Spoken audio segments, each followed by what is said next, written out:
Assalamualaikum warahmatullahi wabarakatuh.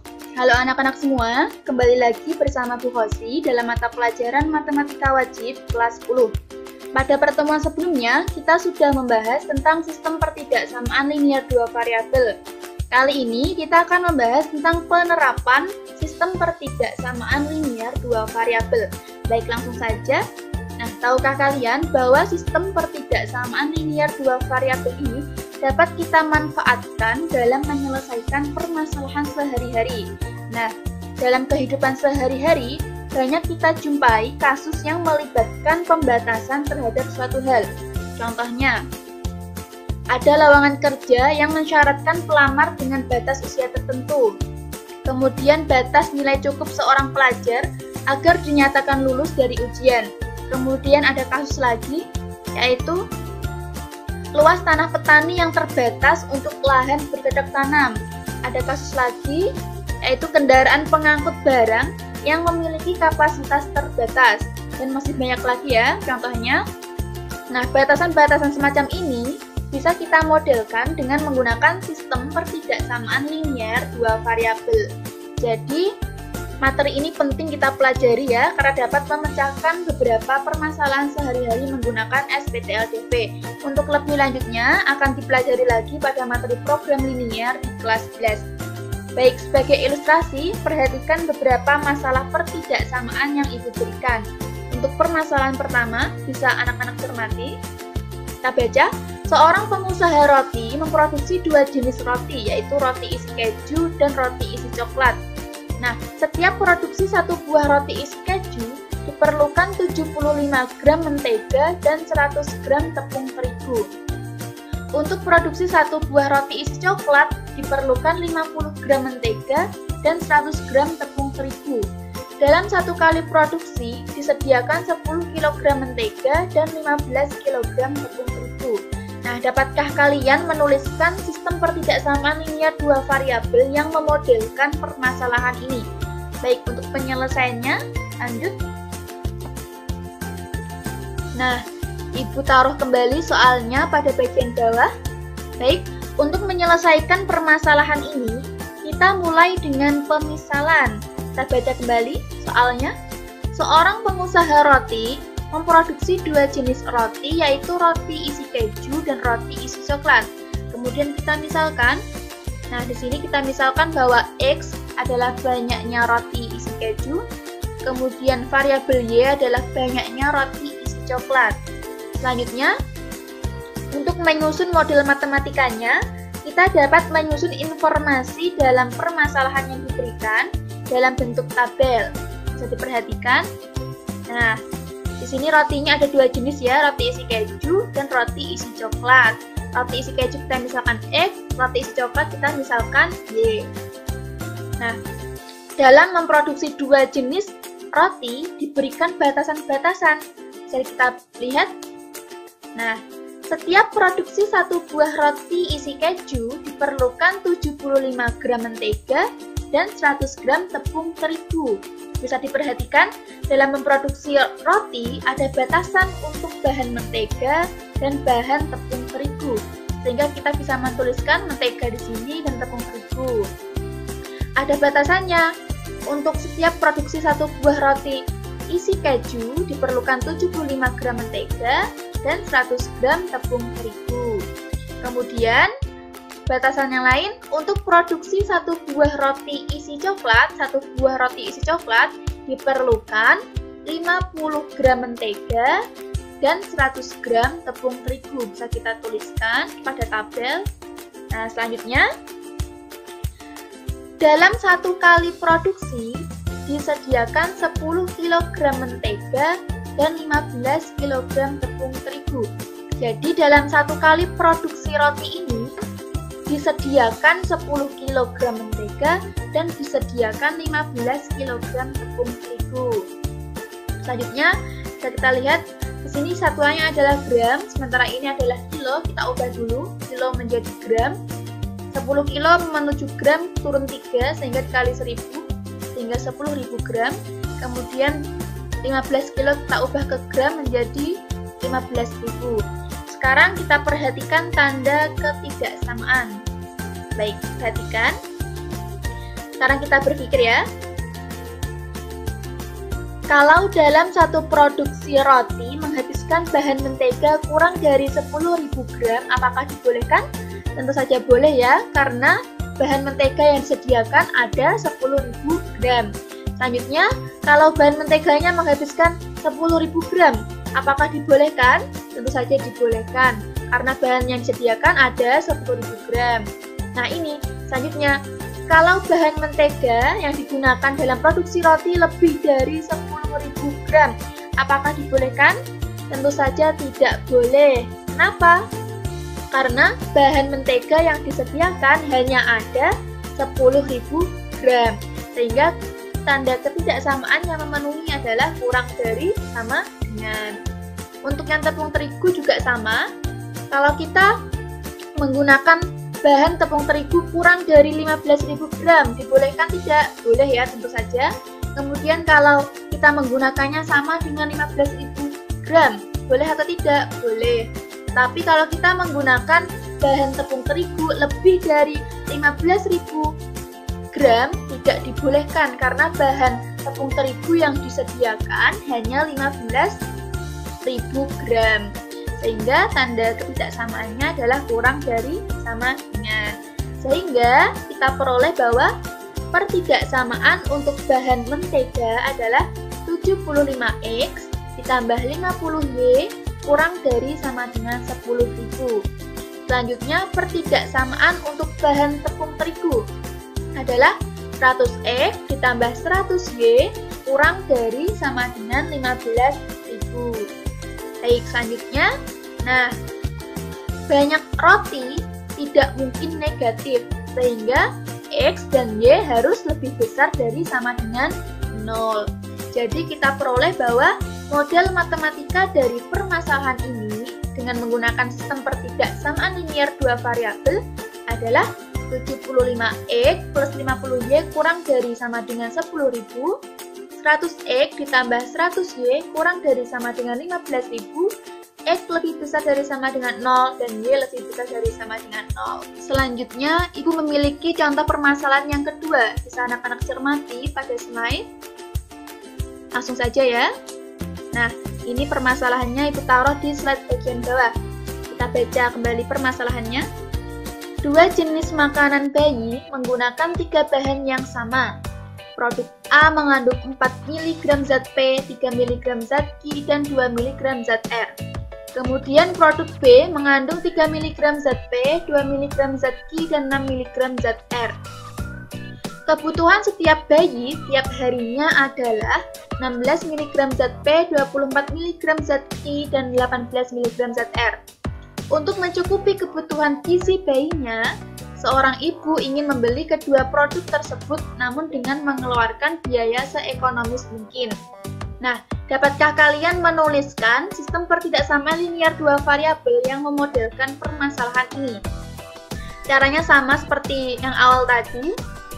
Untuk menyelesaikan permasalahan ini, kita mulai dengan pemisalan. Kita lihat kembali soalnya, di sini ada dua jenis makanan bayi, yaitu produk A dan produk B. Di sini kita bisa memisalkan variabel X adalah banyaknya produk A, variabel Y adalah banyaknya produk B. Kemudian, untuk menyusun model matematikanya, kita dapat menyusun informasi dalam permasalahan dalam bentuk tabel. Bisa anak-anak cermati? Ya, jenis makanan bayinya ada dua, yaitu produk A yang kita misalkan X dan produk B yang kita misalkan Y. Nah, dalam memproduksi produk makanan bayi ini, diberikan batasan-batasan. Nah, kita lihat kembali soalnya, kita baca selanjutnya. Produk A mengandung 4 mg zat P, 3 mg zat Q, dan 2 mg zat R. Nah, bisa diperhatikan, dalam memproduksi produk makanan bayi, diperlukan zat P, zat Q, dan zat R. Nah, kita bisa menuliskan zat P, zat Q, dan zat R dalam tabel. Satuannya jangan lupa yaitu miligram. Nah, di sini ada batasannya. Untuk produk A, satu produk A itu mengandung 4 mili zat P, 3 mili zat Q, dan 2 mg zat R. Selanjutnya untuk produk B, satu produk B ini mengandung 3 mg zat P, 2 mg zat Q, dan 6 mg zat R. bisa kita tuliskan dalam tabel.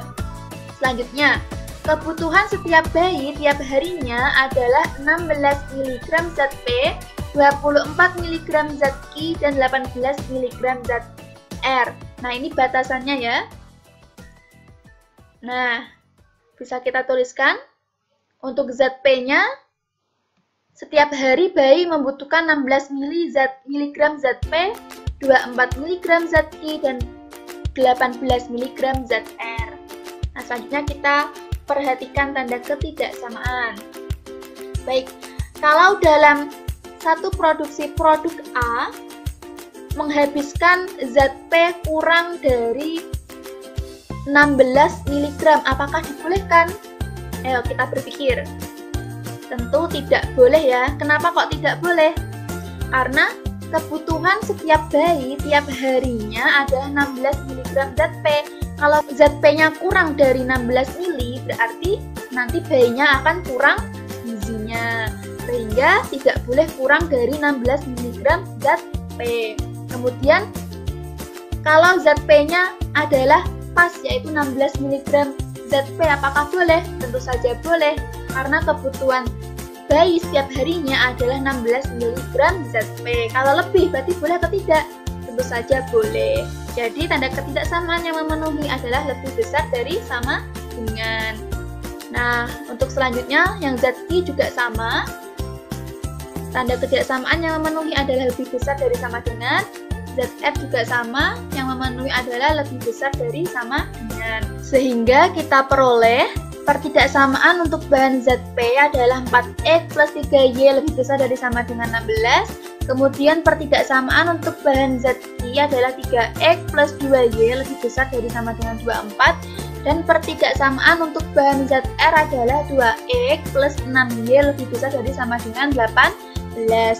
Selanjutnya, banyak produk tidak mungkin negatif, sehingga X dan Y-nya harus lebih besar dari sama dengan 0.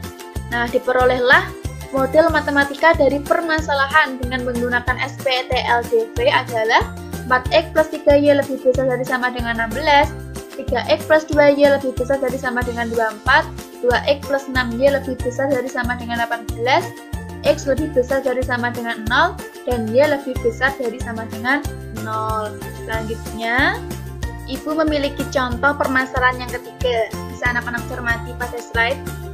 Nah, kita baca dulu soalnya. Pak Randy berencana membangun dua tipe rumah, yaitu tipe A dan tipe B, di atas sebidang tanah seluas 10.000 meter kuadrat. Setelah dia berkonsultasi dengan arsitek, ternyata untuk membangun sebuah rumah tipe A dibutuhkan tanah seluas 100 meter kuadrat, dan untuk membangun sebuah rumah tipe B dibutuhkan tanah seluas 200 meter kuadrat.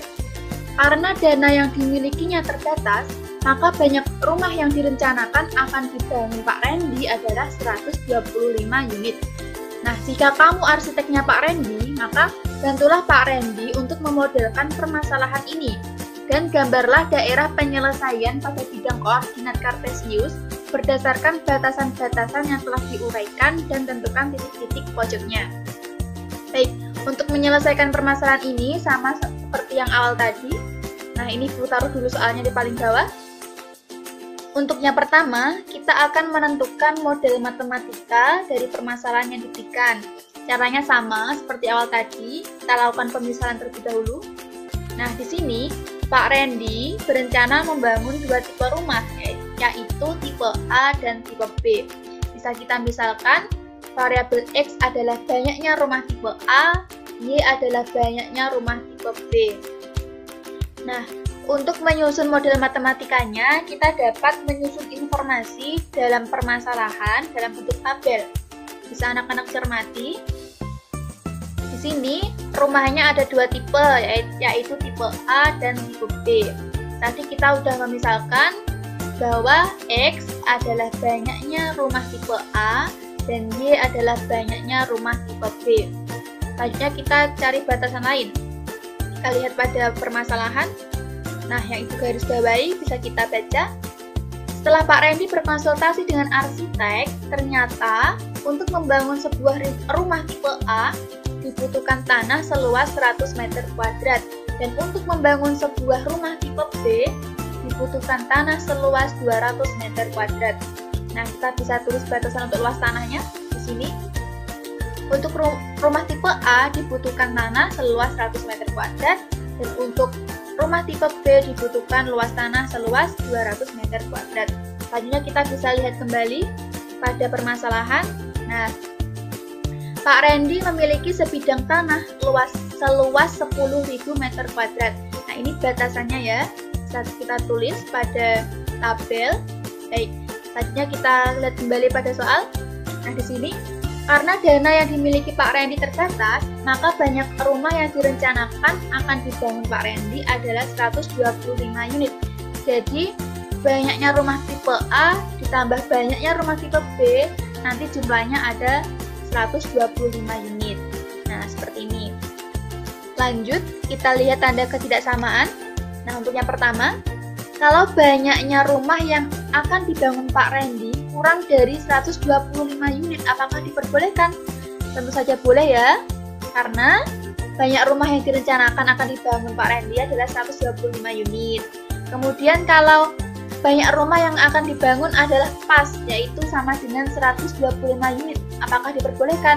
Juga diperbolehkan, karena banyak rumah yang direncanakan akan dibangun adalah 125 unit. Kemudian ini, kalau Pak Randy akan membangun rumah sebanyak lebih dari 125 unit, apakah diperbolehkan? Tentu tidak boleh. Kenapa kok tidak boleh?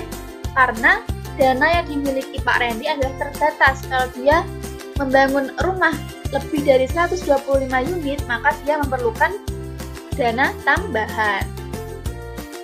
Maka yang memenuhi adalah tanda ketidaksamaan kurang dari sama dengan. Lanjut. Untuk yang luas tanah kita perhatikan sama saja ya seperti yang tadi. Kenapa kok yang lebih besar dari sama dengan tidak diperbolehkan? Karena Pak Randy hanya memiliki tanah seluas 10.000 meter kuadrat. Sehingga yang memenuhi tanda ketidaksamaannya adalah kurang dari sama dengan. Selanjutnya, diperoleh bahwa pertidaksamaan untuk luas tanah yang diperlukan untuk membangun rumah adalah 100X ditambah 200Y kurang dari sama dengan 10.000. Nah, ini bisa kita sederhanakan ya dengan membagi kedua ruas dengan 100 sehingga diperoleh X plus 2Y kurang dari sama dengan 100. Nah, selanjutnya pertidaksamaan untuk jumlah rumah yang akan dibangun berarti adalah X ditambah Y kurang dari sama dengan 125. Nah, karena banyak rumah tidak mungkin negatif, maka X dan Y harus lebih besar dari sama dengan 0. Maka diperoleh model matematika dari permasalahan dengan menggunakan sistem pertidaksamaan linear dua variabel adalah X plus 2Y kurang dari sama dengan 100, X plus Y kurang dari sama dengan 125, X lebih besar dari sama dengan 0, dan Y lebih besar dari sama dengan 0. Kemudian, yang kedua, kita akan menggambar daerah penyelesaian pada bidang koordinat kartesius berdasarkan batasan-batasan yang telah diuraikan dan menentukan titik-titik pojoknya. Nah, ini adalah SPTLDV-nya. Nah, untuk menggambar daerah penyelesaiannya, kita ubah pertidaksamaan menjadi persamaan terlebih dahulu. Seperti cara kita menggambar SPTLDV yang telah kita bahas pada pertemuan sebelumnya. Nah, kita ubah pertidaksamaan X plus 2Y kurang dari sama dengan 100 menjadi X plus 2Y sama dengan 100. Kemudian pertidaksamaan X plus Y kurang dari sama dengan 125 menjadi persamaan X plus Y sama dengan 125. Selanjutnya kita menentukan dua titik yang dilalui persamaan. Nah, untuk persamaan yang pertama, X plus 2Y sama dengan 100, kita cari titik perpotongannya pada sumbu X dan sumbu Y.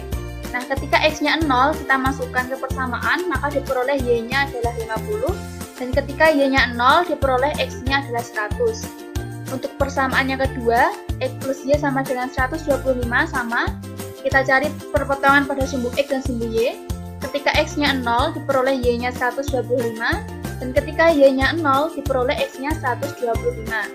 Maka, persamaan garis X plus 2Y sama dengan 100 ini melalui titik 0,50 dan titik 100,0.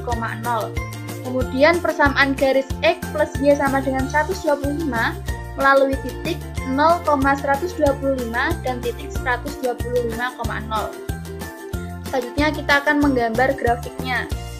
Nah, ini ya, kita gambar pada bidang koordinat kartesius. Untuk persamaan yang pertama melalui titik 0,50 dan titik 100,0. Nah, di sini lalu kita tarik garis lurus yang melalui dua titik tersebut. Nah, setelah itu kita tentukan titik uji. Nah, kita ambil titik uji yang di bawah garis. Untuk mempermudah, Ibu ambil titik uji 0,0, lalu masukkan ke pertidaksamaan X plus 2Y kurang dari sama dengan 100. Nah, Ibu ambil titik 0,0 di sini untuk titik ujinya.